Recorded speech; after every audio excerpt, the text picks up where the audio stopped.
ವ್ಯಕ್ತಿಯೋರ್ವನ ಮೇಲೆ ಚಾಕು ಇರಿದು ಕೊಲೆಗೆ ಯತ್ನ.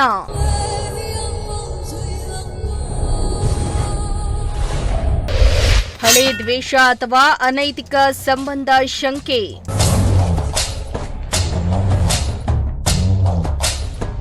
ಮಧುಗಿರಿ ಪಟ್ಟಣದಲ್ಲಿ ವ್ಯಕ್ತಿಯೋರ್ವನ ಮೇಲೆ ಏಕಾಏಕಿ ಚಾಕು ಇರಿದು ಕೊಲೆಗೆ ಯತ್ನಿಸಿರುವ ಘಟನೆ ನಡೆದಿದ್ದು ಜನರಲ್ಲಿ ಆತಂಕ ಹೆಚ್ಚಾಗಿದೆ.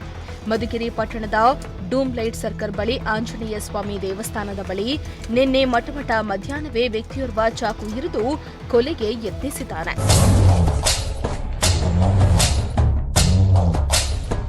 ಮಧುಗಿರಿ ಪಟ್ಟಣದ ಸಿಹಿನೀರು ಬಾವಿ ಸಮೀಪದ ನಿವಾಸಿಯಾಗಿರೋ ಚಾಲಕ ಆಜಂ ಪಾಷಾ ಎಂಬುವವನು ಮಾರುತಿ ಎಂಬುವವನ ಹೊಟ್ಟೆ ಮತ್ತು ಕೈಭಾಗಕ್ಕೆ ಚಾಕುವಿನಿಂದ ಇರಿದು ಎಸ್ಕೇಪ್ ಆಗಿದ್ದಾನೆ. ಮಾರುತಿ ಎಂಬಾತ ಮಧುಗಿರಿಯ ಪ್ರೈವೇಟ್ ಬಸ್ ನಿಲ್ದಾಣದ ಸಮೀಪ ಟೀ ಅಂಗಡಿಯನ್ನ ನಡೆಸ್ತಾ ಇದ್ದ ಎನ್ನಲಾಗ್ತಾ ಇದೆ. ಆಜಂ ಪಾಷಾ ಬೈಕ್ನಲ್ಲಿ ಬಂದು ಮಾರುತಿಗೆ ಏಕಾಏಕಿ ಚಾಕುವನ್ನ ಇರಿದು ಚಾಕುವನ್ನ ಹಾಗೂ ಬೈಕನ್ನ ಅಲ್ಲಿಯೇ ಬಿಟ್ಟು ಪರಾರಿಯಾಗಿದ್ದಾನೆ.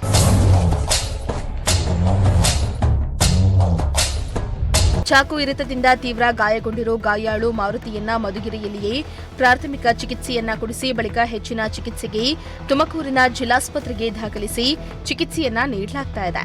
ಹಳೆ ದ್ವೇಷ ಹಿನ್ನೆಲೆ ಚಾಕು ಇರಿದು ಕೊಲೆ ಯತ್ನ ನಡೆದಿದೆ ಎಂದು ಗಾಯಾಳು ಮಾರುತಿ ಪೊಲೀಸರ ಬಳಿ ಹೇಳಿಕೆಯನ್ನ ನೀಡಿದ್ದು, ಪೊಲೀಸರು ಗಾಯಾಳು ಹೇಳಿಕೆಯನ್ನ ಆಧರಿಸಿ ಪ್ರಕರಣವನ್ನ ದಾಖಲಿಸಿಕೊಂಡು ತನಿಖೆಯನ್ನ ಕೈಗೊಂಡಿದ್ದಾರೆ. ಅಲ್ಲದೆ ಕೊಲೆಗೆ ಯತ್ನಿಸಿರೋ ಆಜಂ ಪಾಷನನ್ನ ಪೊಲೀಸರು ಹುಡುಕಾಟವನ್ನ ನಡೆಸಿದ್ದಾರೆ.